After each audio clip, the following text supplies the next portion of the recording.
So we've got Lex Divine, not Ryan. I shouldn't call you Ryan, or should I call you Lex now? I mean, this is sort of a kayfabe breaking podcast, right? So yeah. I mean, we're sitting next to each other on a couch, and in kayfabe, the most interaction we've ever had is him reading bullying tweets to me in front of a crowd. Okay. So we're not together and are not like living together in kayfabe. So. Right in the wrestling world. That's okay. So I'm supposed to be Italian, so and I'll have spaghetti tonight. But that's about the only thing about me that's actually Italian. Don't tell Monty from Monte and the Pharaoh. He gets so upset at that. For some reason, Monty from Monte and the Pharaoh thinks that like my pretending that I was Italian is like the most offensive thing that's ever happened in the history of wrestling. And us to. So we have questions from fans, and I'm here to answer them. And I may blather on and on and on, but I will get to a point eventually with your help. Like in my introductions, I will get to a point eventually. And here is the first point I'm going to get to, a question. Or actually, it's more of a statement / question. And it says, please ask Dutch. Dutch, do you know who up in New York is talking about you? Yes. There's two answers to that, really. Mm-hmm. One of them you say, who? And they said, nobody. All right, welcome back to Long Island's #1 of the world's #1 pro wrestler broadcast, Monte the Pharaoh. Only seen here out of Indie Music Studios in Long Island. At the desk is Abe. Abe making his return. We got there he is. Rotating producers at this point. Rotating. What's up, guys? What's up? Back. He's back. Pharaoh. Yo! That's the last leg, baby. Last leg? This is your last leg before you head to Florida. You got today. Yeah, we got Manny, and then we got Barry. And you got Barry. By the way, Brett Azar can't make it, so if anyone was looking forward to the second show, he won't be here, but we got the great Manny Fernandez, which we'll make contact with. I was thinking about Barry. Barry was one of my favorite all time. Yes. And Manny is a close second. Okay. I was just telling him before we even went on live that how much I really wished he would have came up here. From the first interview, I understand that he didn't want to. Right. But I really always wanted him. Would have been great, but I got a feeling he would have put Vince through a table. Yeah. You think? I think he would have. Yeah, at some point. You're going to do this. Oh, really? Boom. That would have been that. Person dies of rare brain-eating amoeba. That's an amoeba. Traced to splash pad in our Arkansas Country Club. An Arkansas resident has died after contracting an infection from a rare brain-eating amoeba. Amoeba, right? Amoeba, yeah. An amoeba. At a splash pad, according to Arkansas Department of Health. Easy for amoeba to say. The resident died of the infection, which destroys the brain tissue, causing brain swelling, in certain cases death. Oh, this is cheery. After an investigation, which included sending samples from the pool and splash pad. So you get it from a pool, a dirty pool. Oh. So if you're peeing in the pool, think about it. You could give So someone the kiddie an pool amoeba. is lethal. Don't go in the kiddie pool. Or how about just have some respect. Wait a minute. Don't pee in the pool. The big kids are peeing in the big kids' pool? And don't pee in the ocean. Don't pee in the ocean. No, when you go to Florida, you're going to be in the water a lot. Yes, I am. There's sharks. Are you suggesting I'm going to pee in the ocean? What are you getting at? How are the Florida waters clean? Oh, my God. They're amazing. Those jellyfish will kill you, right? You know what? It's funny, man. He says that. A damn one passed right over me. I was like, ugh. It was close. Stingrays will get you. Yeah, I don't want the Have you ever? either. Do you go in the water at all, Manny? Oh, yeah. Yeah, I trained in the water. Have you ever seen a shark? Like, ever get a shark around you in those waters? I've seen some sharks distance, yeah. Yeah. Never seen the big ones. I mean, I've seen the big ones. Like no close encounters? No close encounters at all. Okay. Training facilities in Coronado Island, they're pretty well watched. You're not going to get sharks attacked in their waters when you're training. Well, I saw in the news that there's so much cocaine being dropped, like from these boats, because they're trying to transport them all over the place. That the sharks are all eating this cocaine, and that's what's bringing them inland, and that's why they're You're seeing them. So Wait a high minute, on they're, coke, they're huh? fiending? They're looking for more They're coke? like cocaine They shark. figure the closer they Like get to the Cocaine shore. Bear, huh? Like Cocaine Bear. Yeah. Cocaine Bear. Yeah. Oh, my I heard that was a true story, Cocaine Bear. Oh, my God, It's- really? What's what they say, but I don't. I'm not so sure about Bears that. are bad enough as it is. I don't think a bear needs cocaine Yeah, to fuck rip up. you apart. Yeah. I think so. Especially a grizzly. I bet you knew a lot of cocaine wrestlers at the time back in the day.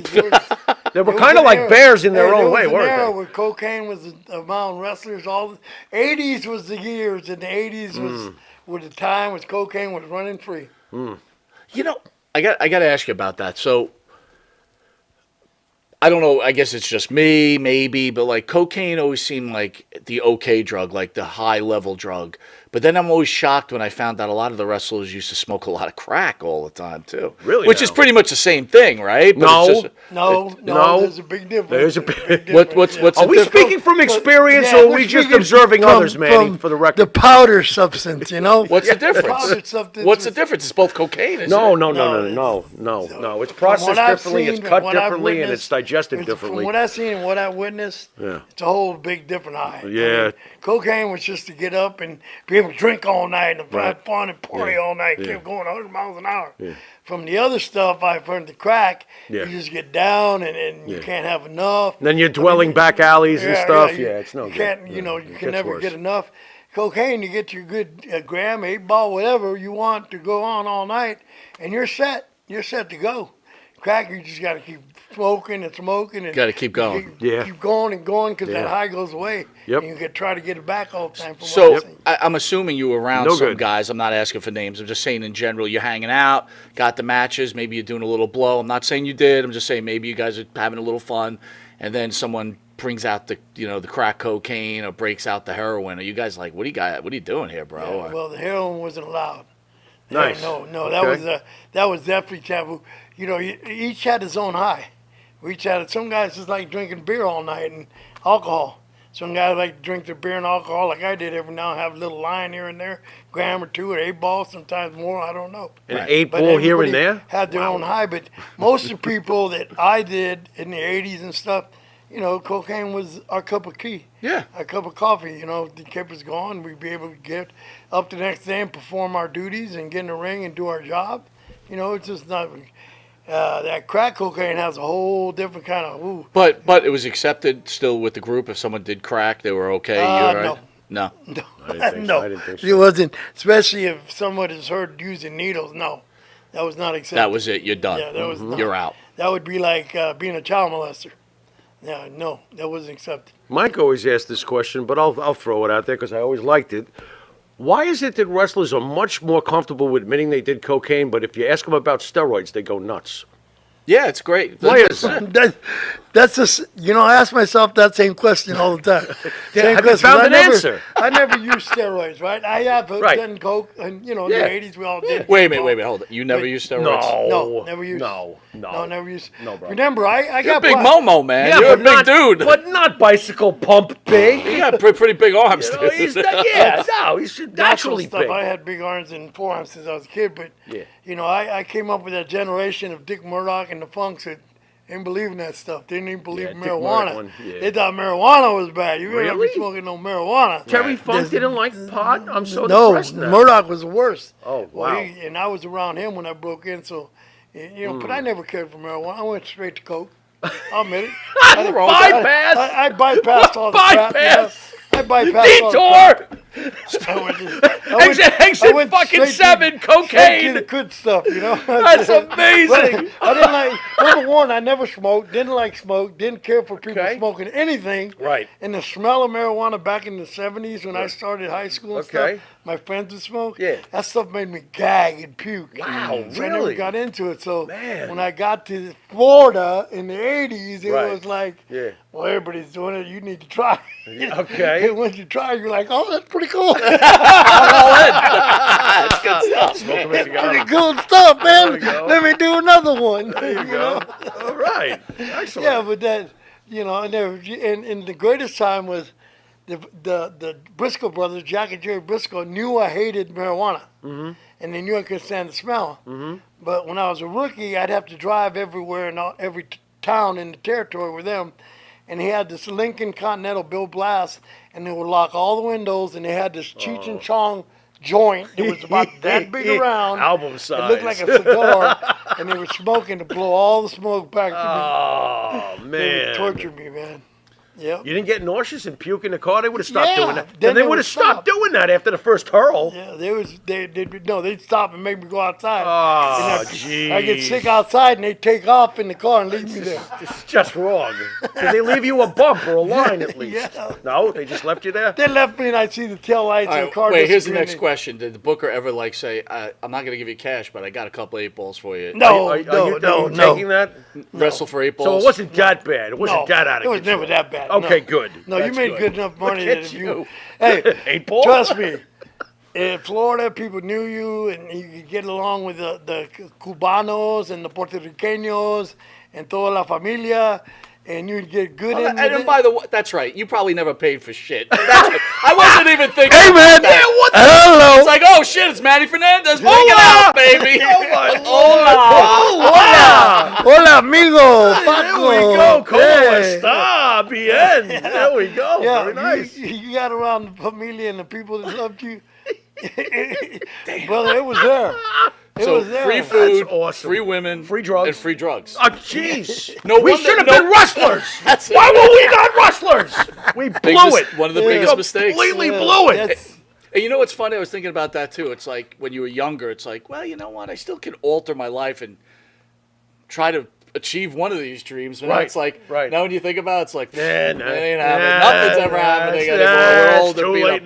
now. I would like to thank the band that sings a theme song for Monte The Pharaoh and Jimmy Farrow, along with his partner Bart Griggs, make up the band Wisteria Hall. Bart, man. Wisteria Hall sings such great songs sir. as This Life, Yes, Not sir. Far Behind, Here Yes, Comes the sir. Rain. You can download their music on the Wisteria Hall YouTube page where? Where you like and subscribe. And then switch on over to the M&P YouTube page. Like, subscribe, don't touch your member, become a member. There you go. That should be a new motto.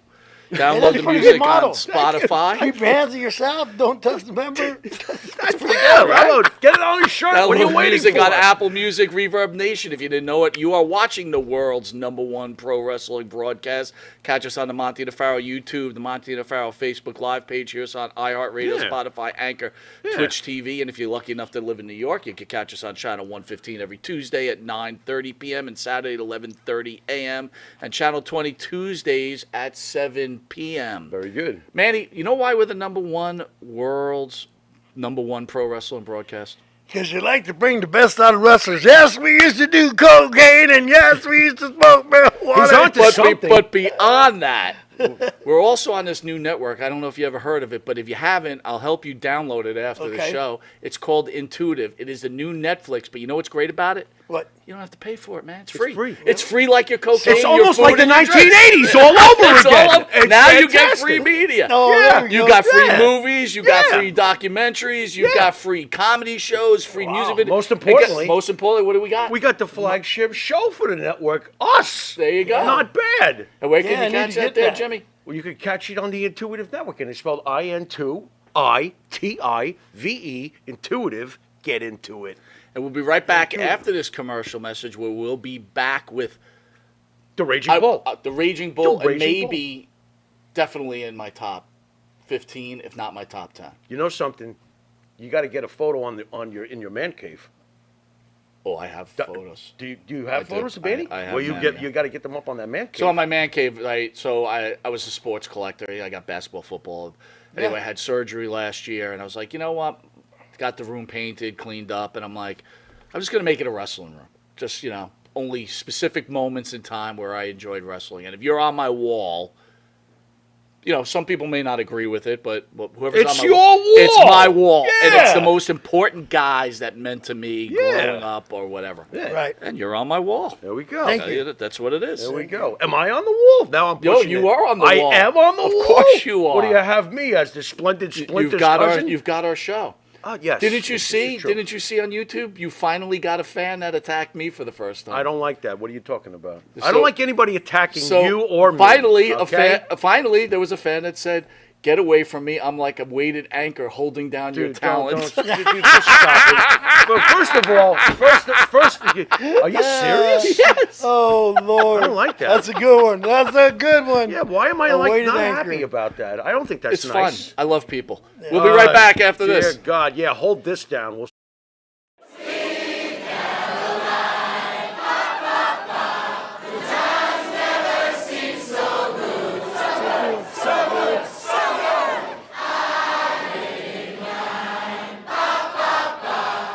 Sir, Ah, Manscaped. uh-huh.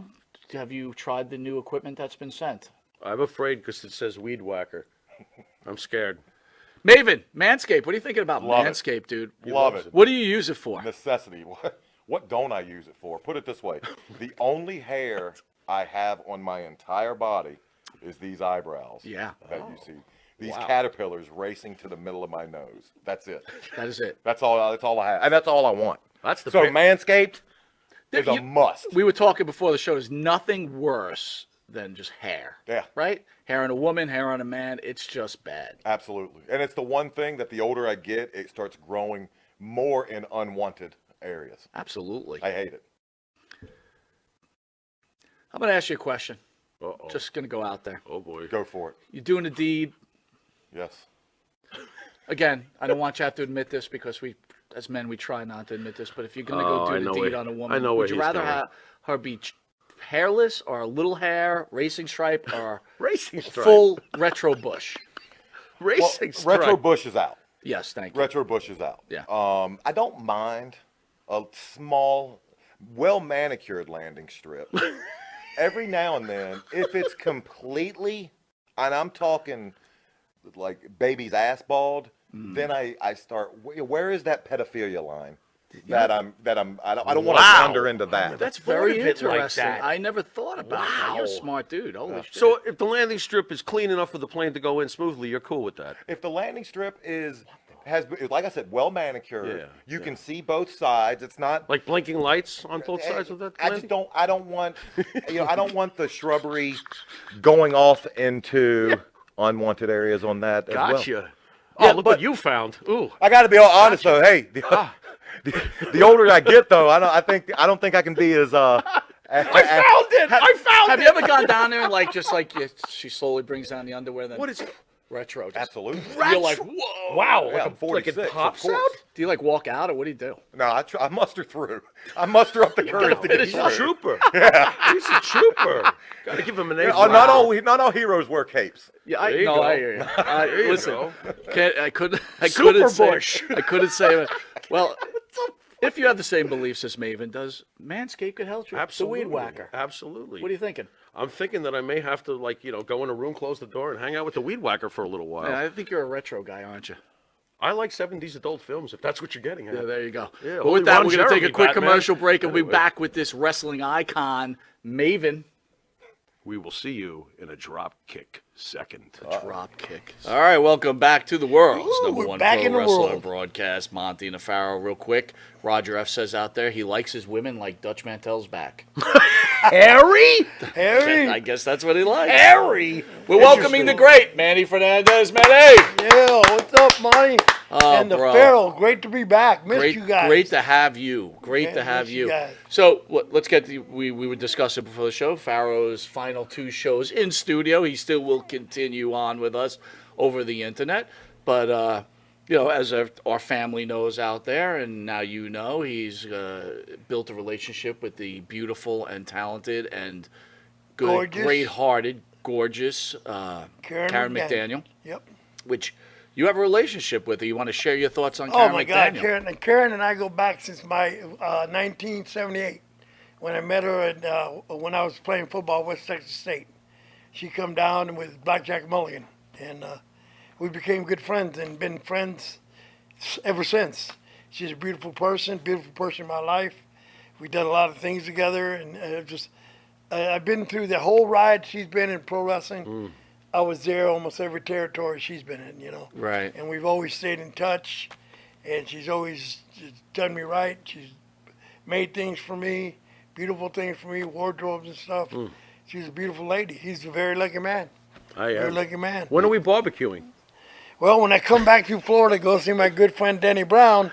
Nice. I always stop there to visit. I Awesome. stayed with her last time. You know, besides the beautiful relationship you're building, you're gonna have like a little bit of a dream life because you ain't gonna have some of these wrestlers coming over, hanging out at the He's house. gonna come over and eat my food. What do you mean? Do yourself. I'll be like, who's in the refrigerator? Turns around. We're not "Hey, gonna eat at Pharaoh." home. We're gonna go out. We're gonna go out to eat. You cheap. There we go. Don't be a cheap prick. We're gonna go out and eat. Go out to the bar and have some beer and them listen to some One music. thing I'll have to tell you, if you're gonna go visit them, you better bring your own cash. What are you? You're a dick. I always do. He I has always never got that bought me a back up. meal in the 5 years. Well, we've you been know, doing my the show. job really didn't pay me much over the years. What can I tell you? No, What can I tell you? All I wanted was a sandwich.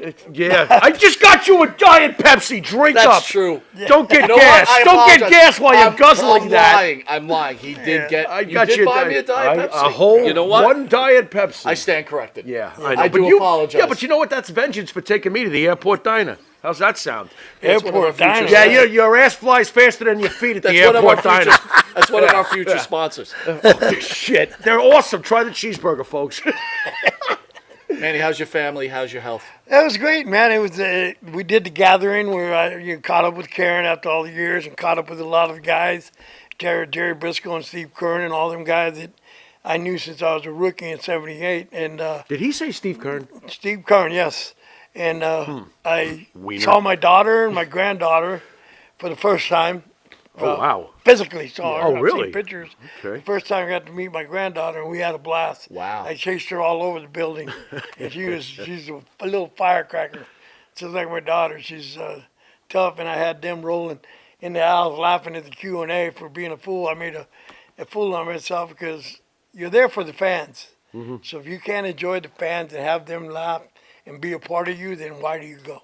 But you're also there for like kind of for yourself too. Like, how are your emotions when you get to see all these guys that you worked with all these years? I mean, what are your emotions like? Like a family That's what I was reunion. telling Darren. I said, here's the deal with me. Wrestling's never been I didn't dream like a lot of guys dream of being a pro wrestler. I never inspired to be a pro wrestler. I just fell onto it. So my life has always been outside of pro wrestling.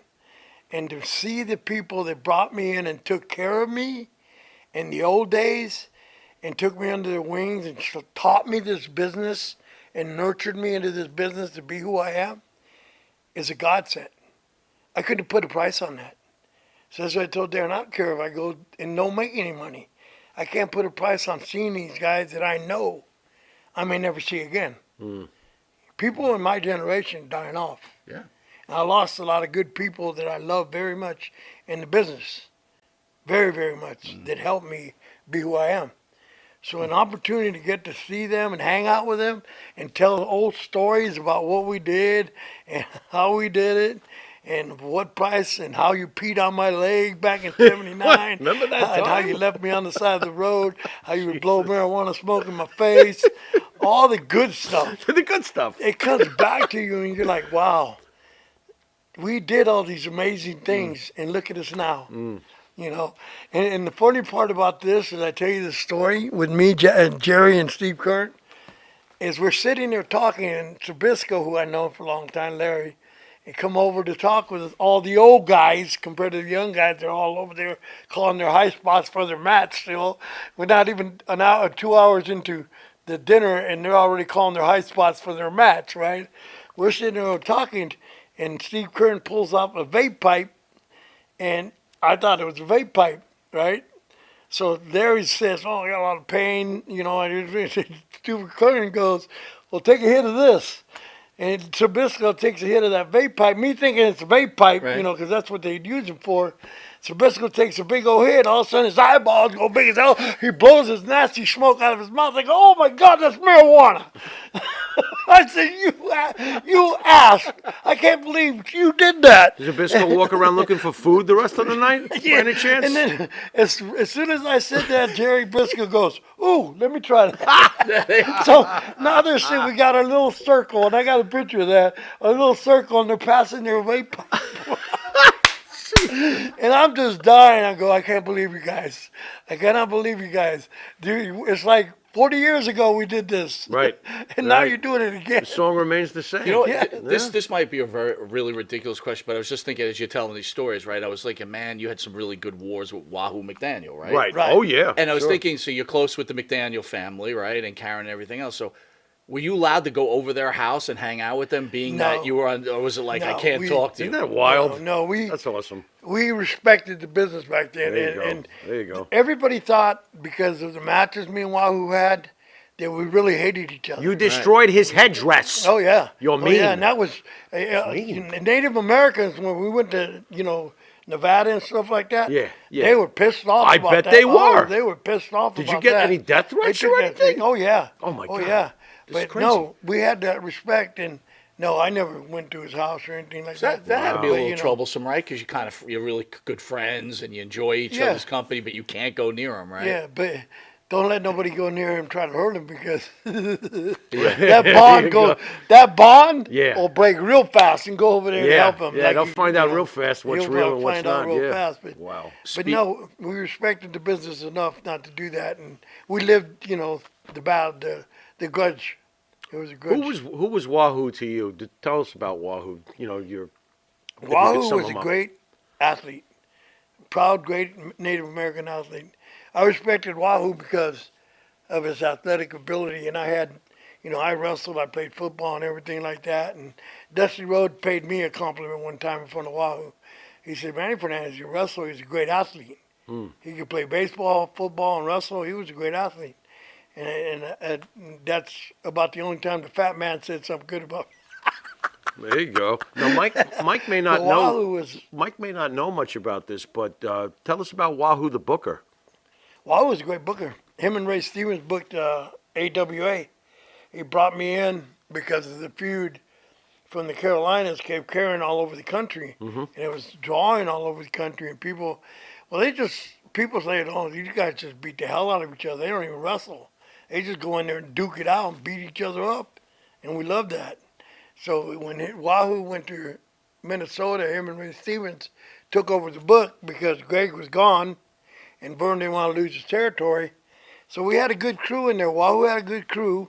Before I got there, he had, Beverly Boys, Dean, Mark Enos, and his partner, I forgot his name, Wayne Bloom, Mark Enos, and he had Bad Company, Pat Tanaka, and the other guy, Paul Diamond, Sabisco, Zinc, I forgot, Colonel De Beers and everything. And then he called me up to bring me in and start that feud again, which we did in Minnesota and Las Vegas, where I ripped his feathers apart, and it just took off in the territory. And Wahoo had a great mind, and between him and Ray Stevens, they were great together. Those guys had unbelievable chemistry for the business. You mentioned outside that Greg Gagne came along and ruined that, or? Oh yeah, that's why at the gathering, just Tennis leg. But yeah, everything was going Wait a great. minute, hold on. You're not going to blow past that. So you Yeah. saw him at the gathering, and what's the deal? Come on. Look, You You just snap those cruising tennis around. legs? Look, What'd you do? at the gathering, they had the buffet, the banquet deal, where you have a table and you have this. So many fans sit with the wrestler, right? But you only have so many chairs. Well, after the Q&A, everybody wanted to sit at my table because I had them all out. And I said, man, I can't have you all at my table. So all these people that did ended up taking a chair. They were moving around trying to get a chair. Everybody jumping the chair. So I had them laughing. Then they started the banquet procedures. And the first speaker was Greg Gagne. He got up there and he had this script with him. And it goes, well, I hope you all went to the bathroom and used the toilet, everything, because it's going to take me about an hour or two to get everything said, what I got to be said. I said, oh, hell no. I ain't going to sit here listening to your ass for an hour or two. Hell with you, dude. He lied to me about I signed a contract with him for the Hasbro toys. The toys that make The toys. most recent. Yeah. By the way, he was going to come on the show and promote all that. Yeah, so, right. But yeah, like he was going to make, like he told me when he saw me together and tried to blow him off, he goes, hey, Manny, we're working on your doll. I said, yeah, right. Yeah, right, dude. So he was talking all that crap. He did give Barbara Goodish the Brody doll. That I respect. But he started talking. I told my table, well, I got to go to the bathroom and I'll be back in a little bit. I never came back. There you go. Did you wait the hour and then made your No, appearance? I never came back. I wasn't going to put up with all that. No, I just, I never came back. And the funny part is my table all went looking for me. They found me in the bar and started yelling at me. I can't believe you left us like that. Yeah, so, yeah. I mean, Manny, we lost the great Terry Funk recently. I know you had a really close relationship. Can you share your thoughts on Terry Funk, the person? The hardest part is letting people understand it. A lot of people in the business knew Terry Funk, the wrestler. The wrestler has one of the greatest probably, in my eyes, the greatest to ever put bare boots on. But I knew Terry Funk as the cowboy that ran the Double Cross Ranch. There was a sponsor and a backer of West Texas State University football program. That's how I met Terry Funk. That's how I met him.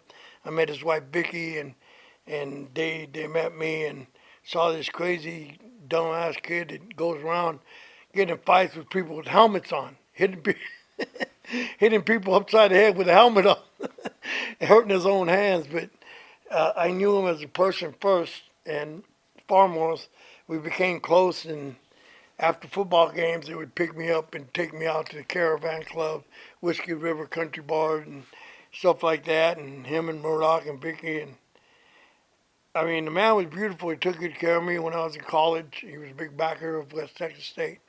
He'd get on my butt if I had a bad game. We had a bad game, which we didn't because we were pretty good. We won 2 conference titles. So, but when I made a bad block and everything, him and Murdoch was the first to yell at me from the stand. They'd come down from the stands and sit on the railing and, "Hey, 73, you're playing like an idiot." So I always got hell, but we became close. And between him and Murdoch, but Terry believed in me for whatever. They knew I was an amateur wrestler, and they knew I did freestyle open tournaments, because I love wrestling. I go to freestyle open tournaments and compete. My coach at the freestyle nationals was Chavo Guerrero, and I won the nationals for Chavo Guerrero. So he was a wrestler too. So he got back to them, and it's like, "Oh, you're gonna be a wrestler," and I'm like, "Oh no, I'm not. I'm gonna play football in the NFL for 10, 12 years and retire." And they go, "Yeah, sure you are, kid." At 6 foot 260, that's not a big. Back in the 70s, I was not a big football player at all. Isn't that amazing? Yeah. That's amazing. Yeah. Yeah, they were huge back then. Huge football players. But, I tried out, did that, and, and Terry kept believing in me, and so did Murdoch. And Terry and Murdoch push, and Terry finally got the hook in me and said, "You got something in you. I could tell you got something in you, and you could be a big draw in this business." I don't know what he saw. He was right, though. He saw something there. Something. Yeah, he sure did. He believed in it, and he believed in me. And we were together since 1977, to tell you the truth. My first time I was at West Texas State, that's when I met him. And that's the first conference title I won for West Texas State. We won for West Texas State, and he was a big backer, and he was just so much part of my life. He was the father I never had. How are he grew me up, How are you processing his passing? Well, it was hard. When I talked to Brandy and Stacy, his daughters, and the hard part is when you try to talk to somebody and express your feelings, and they keep telling you, "My dad loved you. My dad loved you. My dad loved you. My dad loved you so much. My dad loved you so much." He would always talk. Him and my mom would always talk about you. How you always came to visit him. We used to have what the mafia called a sit down, right? 4 times a year, I'd have a sit down. Every year, I'd have a sit down with Terry. And if I missed the sit down, oh, trust me, I heard it. "Where the hell you been? Why ain't you been here? What's going on with you?" If I missed the sit down, I got a mouthful. I mean, I got a month's worth of cussing. So that was our ritual, the sit downs, and we'd talk about the business. He'd tell me about what's going on with the business, what's wrong with Vince McMahon, why he's screwing it up, and all that stuff, and how his dad did it, and he wouldn't have done it like that. And all these things and all these stuff that he gave me, especially when I was young and I wrestled him, he would tell me, You need to do this, kid. You need to not die. Don't die on me. I'll tell you when to get up, when to have fire, when to come back. You just trust me. Listen to me. You know, he carried me to that spot where people believed in me so strong, especially in Florida with the Hispanic, the Latin population, Hispanic population. And Jerry Briscoe told him, Eddie Graham, this guy's over with Hispanic people. We got to keep him strong. So I had a lot of people like him, but Terry was the one that pushed Eddie Graham to say, I know he's only been in the business 8 months. Let me drop the Florida title to him, and you're going to see this kid will draw money. And so he had that belief. So from that day on, we just been strong bond. It's always unbreakable until this. And when they invited me and flew me down, the family, Kane and Smith, they flew me down because nobody wanted me be there. They wanted me there because their dad loved me so much. I had to be there. And celebration of life was hard at first.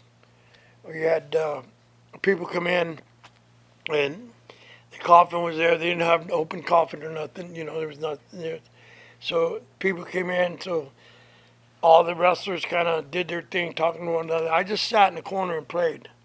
And people thought I was being standoffish. I said, no, I'm just praying. Don't take that personal. I owe this man everything in my life. And I just want that time to be there. So, you know, people came, Ted, Stan, you know, people that I knew, they knew me growing up. They were told from the Funks, this new kid is coming into the business. This kid's got a lot of ability. You got to take care of him. That word that came out from Funk and Murdoch, from that day on, Brody, Hanson, Bobby Duncombe, everybody that played at West Texas State football, not Dusty. He didn't play football at West Texas State, even though he tried to say he did. All the people who played ball there took me under their wing and took care of me because of that. So I never forgot that. And they were all there, and they realized that I was just wanting time alone because I didn't get to see him in the coffin. It was closed. So, you know, I had the honor of CM Punk. CM Punk come up. He was there, and I was surprised. I was happy. I was happy that people that were there to, you know, celebrate the life of Terry Funk. But I never knew CM Punk, and CM Punk come up and talk to me, and same thing. He says, I know you're close to him. I said, yeah. And I said, I know you're going through hard. Then I got into it, and I said, I know you're going through a hard time in your life, and I'm going to tell you what Terry Funk told me. If you can look in the mirror and like what you see, then what you did doesn't matter. All that matters is if you believe in you. So don't worry about that con dude, whatever his name is, for AEW. Be who you are, because nobody else can do it for you. How did he You gotta do it respond? yourself. How did he respond? Excuse me? How did he respond to that when you said it to him? When he left there, he got on the phone to Homicide and said, I got Manny Fernandez's approval to kick anybody's ass. Very funny. Homicide called me the next day and he goes, dude, CM Punk called me, told me he got your approval for what he did. And that was cool. He was all excited. He got your approval. I said, well, I'm just... So you made that clear, but I'm going to kind of veer off a little wild bit story. with this conversation. So clearly, I think you're aware of what happened with CM Punk. Do you think the initial fight that went on? Let me make it easier for you. Do you think CM Punk was disrespectful of Tony Khan, considering Tony Khan pays his paycheck? No. Why? Then you could say I was disrespectful to Jim Crockett. He paid my paycheck. I was under contract. When I beat up Tully Blanchard in the dressing room, I had a reason to do it. It's been animosity from all these stab wounds I got right here. They ran off and left me to be stabbed. Okay? Can you please? I don't know the story. Like we said, we're fans. Can you elaborate on that a little more? Yeah. Please? What he did was the kid, that Jungle Boy. I remember him when he was training at Ricky Morton School. It was the same kid. He was a little bitty guy, always running around, jumping, doing this and that. He'd get on my nerves. So I could see what he's doing. You got to respect yourself. You know, in the business back in the day, I'm going to tell you a story. Ivan Koloff. You know Ivan Koloff? Absolutely. Yeah. Back in the day, if there was a problem in the ring, you didn't take care of it in the ring. Mm-hmm. You came to the dressing room. Right. And the guys would get together, and if you had it out, you had it out, and all the boys stand back. Once once the hockey fight goes to the ice, what happens? Break it up. Break it up. In the wrestling room, once it goes to the floor, you break it up. Okay. You break it up, you shake hands, and let it go. That's how it was done in the old days. That's how you got respect in the dressing room. Sure. And once it went down, you weren't going to kick. No, I saw Ivan Koloff grab a guy and say, "You're not kicking the man when he's down. You're not doing that. Wow. Right. You're not doing." Ivan slung him. Wow. Ivan was a tough individual himself. He wasn't putting up with that. So So Perry disrespected Punk in Right. other Yeah. words. And so he got And put to Punk sleep. took care of business, He and- got put to sleep. I would have knocked him out. It's easier to get put to sleep than bust your face up. He's supposed to be a pretty guy. So do you think that Tony Khan should have realized that and defended Punk? How's he going to and- realize that? He doesn't even know anything about athletics. He doesn't know anything. You know, look where he comes from. I'm not trying to disrespect anything, but these people are just buying up American stuff and think they know American. No, that's not. You don't know American ways. You don't know the ways people struggle in this life in America and struggle to make themselves respectful. CM Punk has paid his dues. He went to UFC. He has proven himself. Maybe he didn't do so great, but the man had enough guts to try it. Yeah. He tried it. Right. So you're not going to disrespect a guy like that. You're a young guy trying to get into business, and you're going to disrespect a guy that paid his dues already? You got what you deserved. Do you laugh even more when they go public after the whole thing? Let's let the whole world know about it. This used to be a private matter, Yeah, right? it was a private matter. It was private. Nobody knew when me and Tully got into a fight, Right. except the boys. You just turned me like you explained it the way it should be explained. There Now I is. feel totally different about Yeah, it. that's Can we cool. go back to the Tully Blanchard thing? Never Yeah, heard that. happened What with Tully? happened? What happened with Tully? Well, it was me. It was a lot of me. We were in San Antonio, and you know me, Mulligan told me one day, and Terry too, if you don't stop doing stupid shit, you ain't gonna be around long. Okay. So what stupid shit were we doing at this current moment? It started at a titty bar. My favorite titty bar. We went over there and Gotcha. and I had a couple of good dancers that I met in San Antonio, and they would do their thing and everything. And the outlaw bikers were there that night. Oh, jeez. Okay. And the outlaw bikers Gotcha. were acting up all stupid, and I said, well, hey, dude, geez. you have a little respect for the girls. Oh, no. So, you know, that went on. Nothing happened. We ended up going to good. Denny's restaurant to eat and wait on the girls, right? Well, guess who showed up? The Outlaws. Oh, no. They showed All right. up, and there was making eyeballs over here and said, and something was said to Tully, and I said, what'd you say? I said, oh, no, dude. You ain't no but a punk. I said, anybody that needs a bunch of gang members to back his shit up is nothing but a punk in my book. You ain't no but a punk. He came at me, and I snatched him, threw him through the window. I just thought I was going to throw him, almost like JBL talked about me throwing the bouncer out of the Hooters window. Well, I didn't. Me and windows just seemed to be in the wrong places at the wrong time. They threw the guy through the window, and when I spun around like this, his buddy stabbed me in the arm. Oh, wow. So I thought he was punching me like an idiot. I've been drinking and coked up a little Yeah, bit. sure. You know what I mean? So, I you know, kind of do. I was like, unfortunately. dude, is that as hard as you could punch? So I went after him, and he kept stabbing me. Oh, shit, You know, he Manny. kept stabbing. Then I realized it when he hit me in the gut right here. Oh, you know, when he shit. got me in the gut, that it was not, it was in fist. So I was backing up. I was bleeding then pretty bad. Wow. I was bleeding there, in the big star. And what happened? Tully didn't have your back? What was No, it? he went to his car. He went took to off his car. He let you get Yeah, stabbed. and sitting there bleeding half to death trying to get to the hospital. That sounds like a fight in the locker room afterwards. Okay, so what happens now? When do you catch up with Tully after he took off on you? Oh, this lingered for years. Me and Tully talk now. We, you know, Okay. hey, the Lord makes you, you know, you gotta love your enemies as you love yourself, you know, Mm-hmm, and the Lord does that. But, you know, I'm not this holy roller, but I just after my stay in prison, I kind of said, hey, you better wake up, I got you. or you're gonna be back in there where you don't want to be, and Yeah. I don't want to be back in there. I got you. So I just turned my life around. Yeah, I've always been Catholic anyway. I always believed and stuff. But, you know, and we let it just festered in time. It festered in time. And when Marie and Rude were together at the Crockett Cup and we're number one seed, supposed to win the tournament until Manny got a fight. Way to go, man. and you know, Tully just set me off that day. He said something, and I couldn't stand Lex Luger. Lex Luger's the biggest pussy in the world. And everybody saw the Brody thing in the cage, so nobody has to deny that. He's the biggest pussy in the world. And sorry, Lord, I didn't mean to say that word. But Lex said something, Tully said something. I said, dude, we can end this right here. He said, what? I said, never mind. Bam, bam, bam. I just let go. Never mind. I just got Yeah. 6 years of frustration out in one night. Bam, bam, bam. Went for Barbarian, the big Barbarian, who big Samoan grabbed me by one arm. That's all he needed, and lifted me up and took me off of Tully. I was like, dude, do you mind putting me down? He took one arm, boop, and pulled me off of Tully. And, that's the story that ended up me and Rude getting beat by Nikita and Dusty, which I could care less. But You with your stupid shit. yeah, I did a lot of stupid shit. But, Did your faith build over the years slowly, or were you always strong faith, or as the years go on, you get stronger with your faith? My faith has always been there because my mom raised us Catholic and we always do stuff like that. But I got away when I got a little crazy and you get a little crazy, get into things in life and stuff, and you start thinking you're Superman and stuff. After being shot right there and then stabbed right there, I really thought I was Superman. Yeah.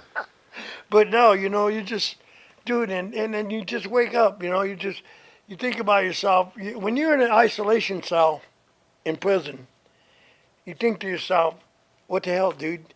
All your life, you accomplished things in life. You served your country. You're an All-American junior college football, offensive lineman of the year, West Texas State All-Leaguer. Yep. Championships in every sport that I played. We always won championships. I never was on a losing team. How amazing is that? Yeah. Never, until I got to Kansas City. But growing up on sports, and you see all that price that you paid, all the dues you paid, all the sacrificing to make yourself that person, accomplish the goals your mom set for you, you're just going to throw out the window, be a convict, become a convict. You better straighten up, dude. Good for you. You wake yourself up. You don't need somebody to kick you. You got to look at it. And after being in prison and getting that fight in prison, putting isolation cell, you ask yourself, well, if you keep fighting in prison, you're going to get killed. You will get killed in prison. They're going to get you. Well, it's got to be tough too, right? Because he's a famous professional wrestler. my You're God, sitting you in must have prison. had a giant Everybody X on your wants to back. test. Everybody wants to test you, Absolutely. right? But, one thing that was great after the fight that got me thrown in isolation, the guards, after a couple guards gang rushed me, and I arm dragged one, I hip tossed the other one, right? Wow. And they were all like, whoa!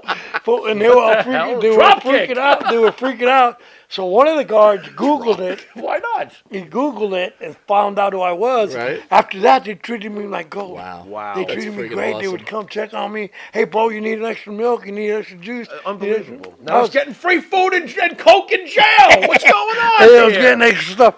And then when they came to take me out 30 days later, I said, no, bro, I'm comfortable here. Get this Don't take me out. Yeah, I'm good. Where's my cable television? I want to watch television. That's hilarious. And they had the television. It was up there on the stand. They My turned it ottoman's towards me. not here yet. Where I is had it? the television. My I feet could up lay here. in my bunk and watch the TV. Yeah, a little tanning booth. By the way, Why not? Ole Pharaoh would come up with an ottoman in jail. Yeah, I know. I've been. Not a couch. No, Yeah, an gotta be ottoman. Yeah, for his feet. He's got to, All right, throw so his I feet don't up know if I on it. misread this, so straighten me out. But if it is true, this is pretty damn cool.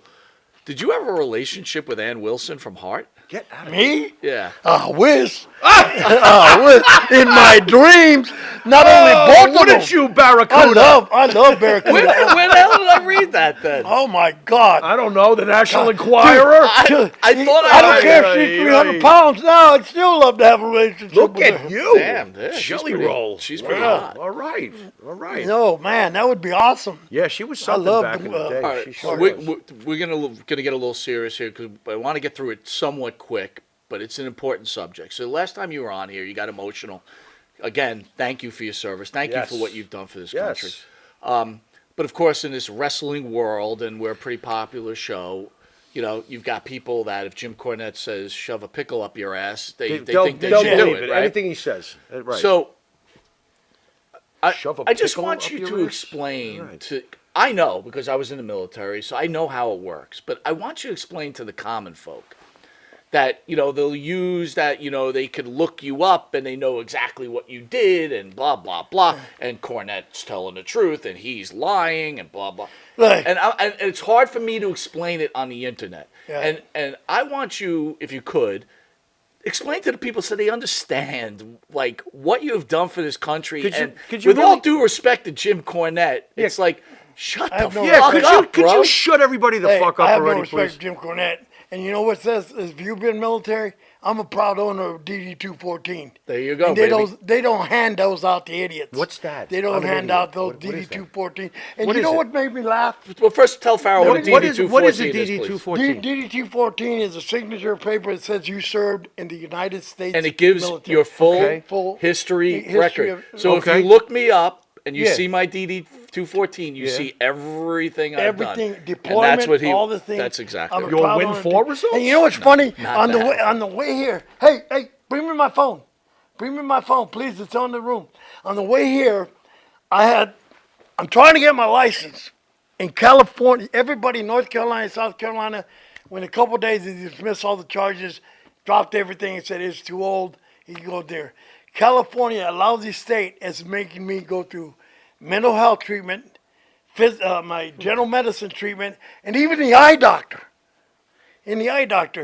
So my doctor had to write a letter to DMV stating my status as a combat vet. Mm-hmm. And I had a picture of it because I knew I was going to be here. How smart are you? The man comes prepared. And you know what? This is exactly what I wanted to happen. Because I want to just shut I've been dying to shut everybody everybody up. Absolutely. Everybody shut up. Stay tuned. I got to find it. But how do you feel about that, Mike, reading this crap on the internet? It doesn't bother me. So again, I've tried to explain to numerous people, not just numerous, a lot of people, right? Okay, so there's people thank you for your service, right? And then you got people that if Jim Cornette said this, they'll believe they it. just believe everything he says. Jim Cornette. So my point was the most recent comment was exactly that. I think Stolen valor. Right, but I think they had said that you were a mechanic, whatever it was. I started off. My MOS was started off as a hall technician. Okay. I was going to go to underwater welding school. That's where I learned to do. I was a 63 Bravo. Okay, that was my MOS. Right. I tried to explain to this person that is your job. Right. It does not mean you're safe. It doesn't. You're not safe if you're a mechanic. But my point is, it doesn't mean that you aren't doing other things. Of course. Right. Your first job in the military is what, Manny? The number one job. To serve. Go ahead. To serve. And defend, right? And defend. To serve and defend. I was trying. Shh, my teeth were loosening up. I was going to say to serve and defend. They started going.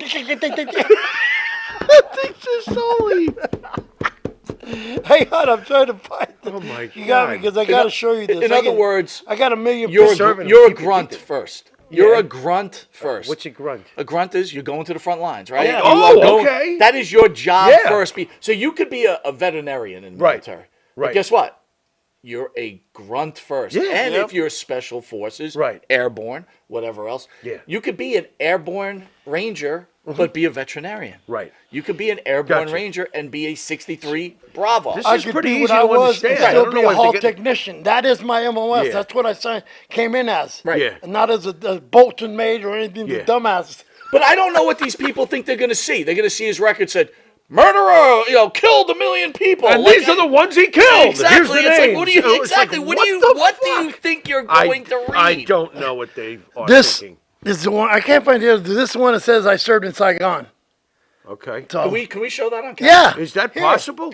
Abe, can we show that on Hey, camera? blow this up. We really need to shut people Hold on. up. They need to see this. I'll grab the phone. Grab the phone. Yeah, by all means. I gotta Because find the enough other one. is enough with the internet Right here. With diarrhea the service connected for that PTSD. Mr. Fernandez has had to deal with in for how long Saigon. now? See the Just put it up to the camera? Yeah, put up to the main one. Like this one right in front of me? Is that okay?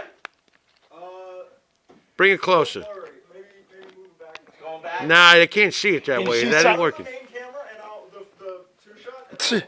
See, point it to where it says Whoa, Saigon. it's like an eclipse of the sun. Oh, that's Mike. Never. See where it says Saigon? I just got to get it on there. Come on, Abe. You can do it, baby. You can do it, baby. Focus. You can read that. Focus. So now everybody read this. Yeah, read slowly for you morons out there. I hope we can expect lots of apologies during. Oh, you ain't gonna expect. Don't expect The anything smart from people idiots. just breeze through it. You guys can comprehend. For you dum-dums, you internet trolls, read carefully. Hey, Ay, ay, ay. you cannot satisfy. You can never please right. idiots. You're right. No You matter made what that they- email up. That thing's Hey, not real. You can put a bullet in their head. That's and- it's you not can- real. You can put a bullet in their head and they go, "Oh, you didn't shoot Yeah, me." no, it was someone else. Those bullets aren't real. You know, Unbelievable. I gotta find this other one, man. Unbelievable. All right. Well, you know what? I don't want to Real make fa- this real any. fast, All though? I have to say is respect. Yeah, please. The man who defended this country. Respect the people that defend this country. Yeah, please, Yeah. by all means. Look, respect everybody that serves. Period. Yeah. Thank you. Anybody that has the goal or the heart to put their life on the line, sign a contract that's up to life. That's up to life. It's a contract that stays with you for the rest of your life. You never ever discharge ever. It'll always be with you. Once you sign up to serve, you'll serve all your life, That's right. no matter what. That's And right. it's like I told people, you don't believe me? Let me let the judges have me have another weapon. I'll show you what I can do. Damn straight. All right, I have to Good, ask this, good. and I know it's coming out of left field, but you're both obviously military men. When I see the old pictures of the independent, the when we got the Declaration of Independence hundreds of years ago, our war against England for our freedom. Is there any role worse than the poor guy playing the drums at the front of the line? It's a really good question. Nobody ever thinks about this. This poor bastard who was given a gift from God that he can play drums. He gets to die. He can't even defend himself. Rat-a-tat-tat. There was a movie made I'm like serious. that. There was a movie made. I can't name Was the it about movie, the drummer? And the guy was drumming, and then they cut away, and you see the drum rolling down the hill by itself. Why are we laughing? I go, This is oh wow, horrible. what happened to him? Oh God! Well, listen, and wait a Ringo minute. No, wait a Ringo minute. never got any respect Wait a minute. either. Hold on. Ringo never got So, any respect. res- So is this a drummer thing? Respectfully, right? What the? For those who served in Vietnam. the drums rolling down the For hill. those that served in Vietnam, like Manny did. yeah. Right? You guys, those movies like Platoon, that's real. Like that's almost Yeah. as close as real as you could get. Yeah. Being that front guy Oh my God. in the front of that group Oh, my God. is not a great position. no. Being point, running point, no. Running point is not let a me tell you, great that's position. real bravery being up at You're the gonna front find with out the- where oh they're at my real God. fast when they. Yeah. I'm sorry I asked that left field question, but I Yeah. had No, that to. was actually a pretty good I've question. always wondered about it. It's Yeah, just just like, remember that scene from the movie where you see the drum I rolling mean, what down does the guy think to himself? I should have played the tuba? Well, wait a minute. No, wait a minute. What Hold is he on. thinking? Play the flute. Wait a minute. Think about it this way. How about the Revolutionary War where you stood 3 feet from each other and you just Yeah, shot what at was each other? that? Hello. Respectfully. Oof. Yeah, That's you the march in the stupidest- line. And that's almost And like here's the another thing, too. Why that would you let reminds me of the damn medieval days when they just run from one hill to the other hill with the sword Right into each other. Yeah. Yeah. And you know what I never got about the drums? Why are you letting them know you're coming? Yeah. This is the stupidest thing I've ever. All right. Okay. Anyway. Well, so some quick history just to make it clear. Yeah, That's yeah. how we took over this country, right? Because Yeah. we used guerrilla warfare against Yep. the honorable Against revolution Ringo against Starr and Ringo Keith Starr Moon. and crew. And Keith Moon, If you right. read about the what is the Revolutionary War, Yeah. when the redcoats were coming, Yeah. and they started going up to Tennessee, the squirrel hunters would Yeah, hide up yeah. in the trees Yeah. in the cow pens in Yeah. South Carolina. Yeah. They see them redcoats, oh boy, Yeah, it's It's like easy here we pickings, are. man. You're like Pharaoh with the drum. Yeah. Hello, mate. All right, Unbelievable. back to the interview. All right, we got that covered. Beautiful. Let's Out get of that. back here. Okay. Obviously, one of the most polarizing stories that never goes away is the murder of Bruiser Brody. Some wrestlers are obviously over the years been documented as being very upset, and other wrestlers almost suggest that he might have possibly had it coming. What? We've heard people say that he was difficult to work with. This is not our opinion, obviously. This is the crap we read. So I'm asking you your thoughts on the death of Bruiser Brody.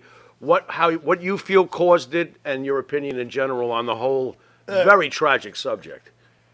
Bruiser Brody, all the guys from West Texas State that grew up and were broken into this business by the Funks were taught to respect the business, and the business should respect them. We were fighters for what we didn't want to be wronged by anybody, by any promoter, by any businessman, by nobody. And we stood up. If you look at all the guys from West Texas State, you're going to see people that don't back down from anybody. None of the boys do. And that's Dory Funk Jr. style, right? And what he did was fight for his money.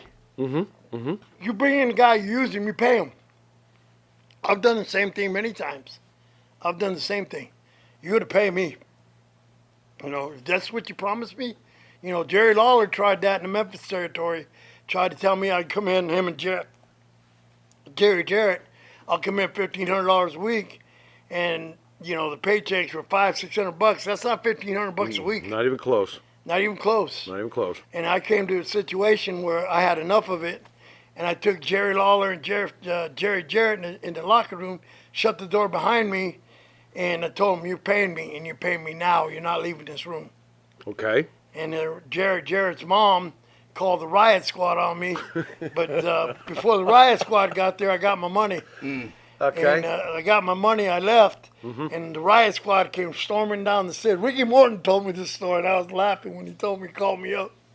He said, "Man, you left too soon. You should have seen all them people coming down after you." And he said, Ricky told me, he told all them cops, he said, there had to be 20 of them. And he said, "Damn, all you guys for just one man?" Wow. So you fight for your right. If you go out and put your body on the line for somebody, then you better pay him. And he's got the right to stand up for that. And Bruiser Brody wasn't going to take crap from anybody. And if people didn't understand that, then they don't belong in the business. Your opinion on Invader? My opinion, who? On Invader. I should have killed him. Honestly. I love Bruiser Brody. Bruiser Brody, like I said, of all the West Texas guys that was told, "Hey, this kid is coming into the business," Brody took me under his wing in Japan and San Antonio. He'd wake me up at 6 in the morning when I was drinking all damn night and did not want to go to the gym. And he'd pound on the door till I got up so I could go to the gym. He made me train. He didn't want me to be a slouch. He made me train. And it's like I told Barbara, and she knows how much I love him. He loved me too. He was great. We were great together. He took care of me. Wow. And yeah, if I could have killed him, I would have killed him. I would have had no problem with that. The rumor has it, though, that he had lost a child to a drowning right before that happened and may not have had his mental facilities in order because of what had happened. Did you hear that? Invader. Is there anything to that? No. I never heard that. Okay. I never heard that. I never heard that. Well, that comes from Flair. And, Doesn't that come from Flair? A couple of people said Chicky Star was in San Antonio territory with me. Chicky Star was a good connection there in Puerto Rico. He's one of the top guys. And Chicky Star and me got real close in San Antonio. I took care of him when he came to Puerto Rico, and we had fun together, up and down the road together. He rode with me. And he never told me that. Okay. He never told me stories about that. And who would know better? He would. He was always there. Yeah. He never told me stories about that. He's all these excuses being made after these guys murder. He's a chicken, number one, But, it's like Jim Cornette denying who I am. Who cares about Jim Cornette? Right. I could kill him with a feather. Yeah, that's true. Damn. I could show him I could be like John Wick. I killed 3 men with a pencil. Yeah. That's pretty You good. could put something in his Sprite, when he's at Wendy's. Yeah, Anyway. these people that follow him are probably the same people. Like I said, Jim Cornette paid guys to do his wife so he can watch because he can't do it himself. God. So if you want to talk, you better not have any skeletons in your closet. Yeah, that's kind of messed up, by the way. Yep. That's messed up. But, I wanted to ask you about one of, it seems like everyone hates the guy, so I have to ask you, what are your thoughts on Ole Anderson? There ain't none. I never thought about him, It's period. glowing. I never thought. The only one I loved about them, it was Gene Anderson. Gene Anderson was the greatest human being when I first came to the Carolinas. I don't know if he knew about me or heard about me, but Gene, for some reason, took a real good liking to me. Okay. And he would always pull my thumb back like this to make me give up. Oh, okay, Gene, I quit. You know, Gene was one tough human being, but he had a great heart. And Ole's reputation deserved. Ole's known as a complete, nasty. No Who, one Gene? liked him. No, Ole is his reputation he's, accurate. if you let him bully you, Okay. if you're afraid of a bully, yeah. So he wasn't pulling any of that shit with you, obviously. No, I've had face to Yeah, face. that's not a good Even idea. in the ring. Yeah. Even in the ring. Yeah. I've had and Dusty yell at me. You need to calm down in there. Yeah, right. Shut up, dude. Yeah, go shake your booty. Here's one guy that we grew up loving, but then we've heard stories about him being very difficult to work with, and I know you worked with him, Mil Mascaras. What was it like working with Mil?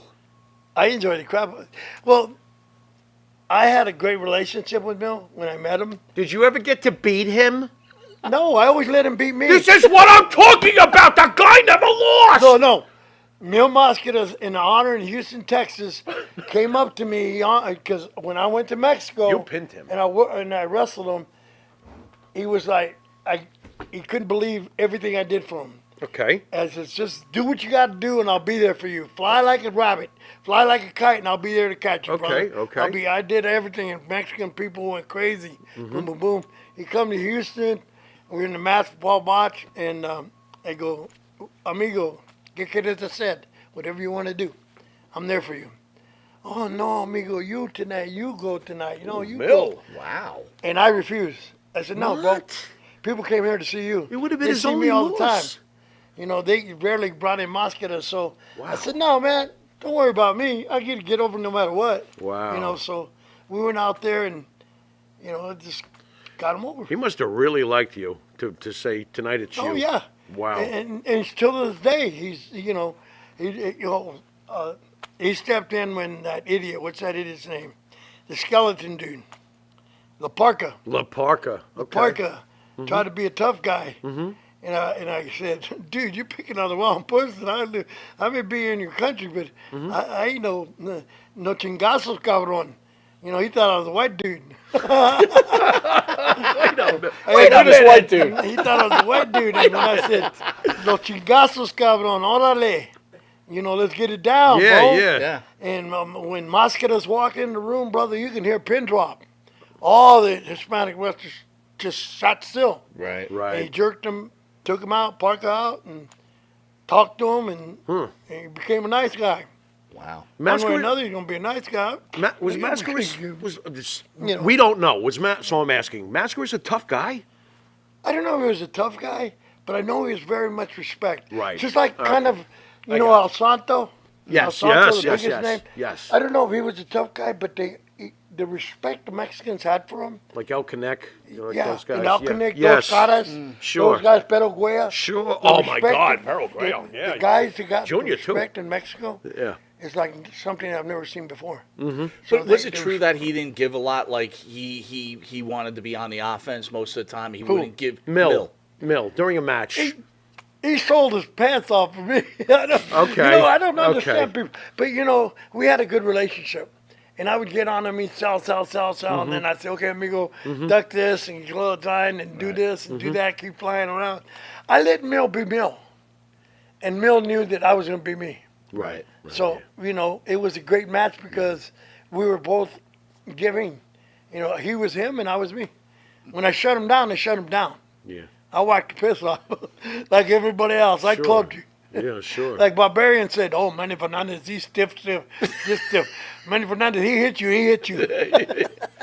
I want to ask you, how's Dory Funk Jr. doing?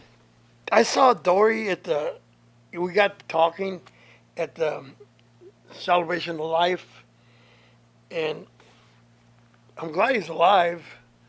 I don't know how much that means, to tell you the truth.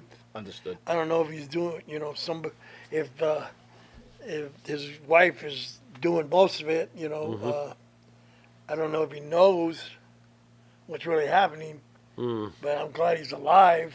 I mean, if you want to call it being alive. Yeah. What is it, dementia or Alzheimer's for the fans at home who may not know what you're talking I about? don't know. I don't know. Okay. I don't even want to guess. Okay. It's just like when they asked me about Terry, all I could do is not think about that. You know, oh, you got Okay. Parkinson's. I know, dude, you're wrong. Right. You know, I try to put things Yeah. for the people that I love. I try to pray for the best and think the best. Yeah. I don't ever want to think the worst. Yeah. You know, I don't ever want to think the worst. But All right, we got one more question, and the Pharaoh's final question. We're going to get you out of here. And again, where are you going to be this weekend? hey, we're going to eat some hamburgers in Hamburg. We're going to Hamburg. I'm going to throw hamburger patties at everybody. Get out of here. Bam, bam, bam. I'm going down with Darren. I can't say his name. Areola. Antola. Aaron Esmicola. Associate producer of 350 Days. Darren? Yeah, associate producer for 350 Days. Antola Esmicola, which means on my butt. He asked me about Tino Santana. Funny story. He asked me about Tino Santana. And there's no such place as Tecola, Mexico, where they say he's from. He said, no, the rib is mi cola, my ass. That's where he's from. Totowa, New Jersey. From Totowa, New Jersey. Totowa, New Jersey. You know, but yeah, that's where we're Better going to than be. We're going to Perth do that. Well, fans big got to fan get down fest. there. You are an icon. Everybody knows. I know icon. Huge fan. And one of the greatest wrestlers of all time. That is plain and simple. I'll finish up my question. Pharaoh's final question. You, Rick Rude, great tag team. Again, I wish I knew you back then because I would have begged you to come up here, no matter how you felt about Vince McMahon. Yeah. Oh, yeah. But you Rude yourself, you end up facing off against probably one of the, if not the greatest tag team of all time, the Road Warriors, who are also known to be stiff. What were the matches like in real life? I know what I Wow. saw and I watched. Bottle of but aspirin later. what was it like, you, Rude, against the Road Warriors? Oh, man, we loved it. We all four of us would get along great. We got along great, especially me and Hawk. Hawk was just as crazy as I was. Hawk didn't put up with nothing. Hawk was just, he was 100-mile-an-hour guy. He did lies the size of the Connecticut, you know, and stuff. But, you know, we had a blast together. He kept going. The size of He Connecticut? started in New York. Let's wrestle. Hey, How Hawk big was started the in New York straw? and ended up in Connecticut. What are we talking We here? had a blast. I mean, Wow. Joe was a little straighter guy. We'd party. He wouldn't party as much, but me and Hawk party. Rude was kind of the ladies guy, but you know, me and Hawk would party and we'd have fun in the ring. We had a lot of fun because I was a guy that I wanted to get tossed around. I wanted to be press slammed. I wanted to be thrown out of the ring. I fun. love taking bumps. He's having I love fun. taking bumps. That's awesome. And I knew that they could do it, especially Animal would catch me off the Oh, we'll top bump you. turnbuckle and throw me halfway across the ring. I used to love that stuff. Yeah, I used to love yeah, that stuff. yeah. I mean, that's what made the matches so good. Yeah, that leg will 'Cause heal. We got along great. And, you know, Wow. four tough guys, you know, you Right. just go out and have fun. Could you imagine the business you guys could have did up here? Oh, God. Oh, God. Do you Not only ever that, regret not coming? You Just- know, if we would have came up here, we also would have had Demolition. Yeah. My God. Bill Would have been Eadie. awesome. Bill Eadie, I love Bill Eadie. Would Bill have been Eadie's awesome. And Crush And the Cruciate. Powers of Pain. Barbarian was in Barry the Darcel. And Powers of Pain. Yeah. But before we get to Would've been great. Pharaoh, Little Patty has a question for you, sir. Little Patty. Wow. Did you witness the backstage fight between Blackjack Mulligan and Ole Anderson? No, I didn't know that He happened. sounds disappointed. He's I like, was disappointed. damn it. Because I know Blackjack would have killed him. There you go. Oh, I believe that. I witnessed Blackjack when I was in college. One of the guys, they called him Willie Lump Lump, and he was the merchandise guy for M&M Promotions, and they caught him stealing. And Blackjack snatched me from school, from my dorm, says, come, you're coming with me so you can learn about this business. And I didn't tell him no. Yes, I sir. wasn't gonna say Yes, no. sir. You know how big he was back then? My Back God. then in the 70s, he was big. Oh, boy. And he goes, boom, and he goes knock on the door of Willie Lump Lump. He comes out, open hand, slapped the man, and I could have swore he knocked him all the way across the apartment. With a slap. I thought that he would have slapped. I thought the guy was dead. Willie Lump Lump? I ca- You that's got what he lumps, called him. all right. That's what he called him. I'm going to go deal with Willie Lump Lump. Lump. So coming off Wow. of that, did you ever see the Rock and Roll Express, Gibson and Morton, ever get in a fight with each other over anything? No, Never. not that I know of. He never Robert- tripped over Gibson's You can wiener? look at Robert Gibson. You can look at Robert Gibson and think he's not a tough guy. Robert Gibson is a tough guy. I believe it. He I can believe handle himself. Robert Gibson believe can it. handle himself. So can Ricky Morton. I had fun with Ricky Morton. I saw him one time in San Antonio. Some guy got mad because he was talking to his girlfriend, and he says, well, I'm going to take you outside and whip your ass. And when Ricky goes, well, head out the door. And he started heading out the door. The guy turned around. Ricky had the buck knife, boom, stuck it to his neck and said, you're going to do what? Wow. I went, holy shit. Damn.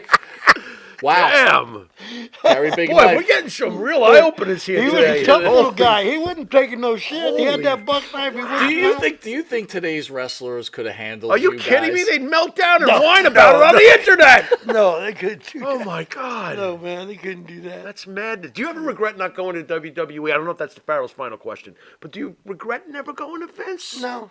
The money. No. The amazing matches. It's like I told Darren, it's never been about the money to me. You know, I made a lot of money with Crockett. Blew it on 5 divorces. I'm still happy with what I got. Yeah, with Vince, you could have blown it on 10. You know, when my mom raised us, we didn't have a lot of money. So we learned you're surviving what you got. Yeah. And serving my country, Yes, I sir. get a thing called Service Connected. Yes, sir. And that's 100% medical treatment. I've had 5 surgeries, $500,000 worth of knee surgeries, hip surgeries, eye surgeries. And what did I pay? Not 1 penny. You're listening, And that- Cornette? and by the way, Listening that- people. and You're that's the listening, way- Jim Cornette? By the way, that's the way it should Of be. course. To all of us. Of To course. all of us. Amen. You shouldn't have to be service connected to get it. Amen. But yeah, I am. But you can't get service connected if you're a stolen valor. How funny. The government pays me $3,200 a month. There you go. There you go. Yep. $200 a month. Pharaoh's final question. Let's do it. Let's do it. Earlier tonight, you said that Terry Funk is the greatest wrestler to ever lace up a pair of boots. Can you tell the audience at home why you feel that way? What made him the greatest wrestler to ever lace up Let me a pair ask of you boots? this. Let me ask you this question. Hit it. Name one wrestler that's made other young wrestlers famous forever. You're not getting any names. No. Terry Funk. He's made me, Cactus Jack, Homicide. Think of all the people that Terry Funk has put over in this world. In this world. That come from and that come to see him at his celebration of life. Why? Because he put over people like Stan Hansen, Bruiser Brody, Ted DiBiase, Tito Santana, Quite a list. Homicide, Manny Fernandez, Cactus Jack, Shane Douglas, all the guys. Tommy Dreamer was even there. I'm sorry, Tommy, didn't mean to forget you. Tommy Dreamer, CM Punk. Think about all the people. This one man made superstars. One man. Right. One man. What a career. Yeah, one man. Did What a Terry career. ever say to you, Manny, you need to go? Because he came up here twice. To what, New York? Yeah. Oh, hell no. The story he told me about New York. Uh-oh. is All the right, let's greatest finish story off ever. with the story Oh, from New no. York. Let's hear it. His story, he told me, when we did a sit down, remember we were talking about sit down one year, I told him, hey, dude, how come when Vince offered you the book, he wanted Terry to come up and take over the book? Wanted Terry to book territory. Wow. And Vince flew him up first class. He came with Vicky stayed at home in Amarillo. Terry came up, put him up at the Wardrobe Hotel. I said, so what was the deal? How come you didn't take over? He says, well, I got to the hotel. I looked out the damn window and saw all this damn traffic and all these people like we did getting up here, walking back and forth. And I thought about my horse at the ranch. I said, you thought about your horse? He said, yeah, I was wondering what my horse would do without me. Wow. So he said, I got to wondering about that. And I said, damn, I need to go home. My horse needs me. So he went back home. Vince said people up there, I don't know, he sent Pat Patterson, whoever, to go get him, to bring him to the office so they could sit down and work out the contract. And they couldn't find him. Wow. So they got, they looked for hours and hours, couldn't find him. And Vince called Vicky, and Vicky was lost for words, And boom, I don't know, I thought he was in New York, and boom, boom. And they finally got there, and he said, well, I got to go home. My horse is sick. So they got that message to Vince. Vince called Vicky Funk. Vicky answered the phone, and Vince says, Terry said he'd come back home. His horse is sick. And Vicky said, oh, yeah, the horse is sick. Wow. He never went back. Never went back. Never went back. Never went back. So what did he? Because he wrestled up here. So what do you think? Taking the book would be a full-time deal up Yeah. here, and he wouldn't be He able to wouldn't be able travel. to be home. He loved being home with Ranch. He loved being home. He loved being Terry. Things that I learned at the Celebration of Life. He did so many things for so many organizations in Amarillo. The Maverick Wrestling Club with Steve Nelson, Gordy Nelson's son.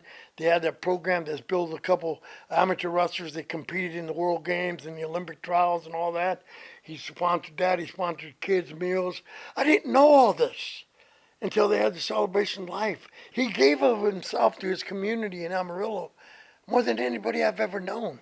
I've worked with battered and abused children through the United Way, but I stopped doing that when I found out United Way was taking most of the money. Ugh. You know, but he stayed strong to his community, and we didn't know that till they did the eulogy and stuff. And Steve Nelson said all these things he did, and I mean, he was an unbelievable person, a God-sent person. I mean, he's the greatest not because of wrestling, because he had a heart. He took a young kid and taught him how to be somebody in the business without sucking up, brown nosing, or doing any of that stuff by using his abilities, like he taught me. Incredible. That's why. Incredible. Incredible what Terry Funk meant to you, and incredible what Manny Fernandez has meant to the wrestling world. Manny, you're in Hamburg this weekend. Yes, One sir. last message to all the fans that are going to see you. Yes, come out and see us and have fun, because I'm going to have fun with all of you. We're going to have a blast. Appease me on this one. Please send a message to Super Agent Eric Sims. Oi! Come caca! Wow! Did he With just call that, him Duty? I think so. Wow, that's rough. Well, Eric, you've been watching Monte and the Pharaoh, and until Sunday with Barry Windham. we will see you then, Manny. Thank you so much. Thank rock. you all. Good night, guys. Pleasure. Later. Good night.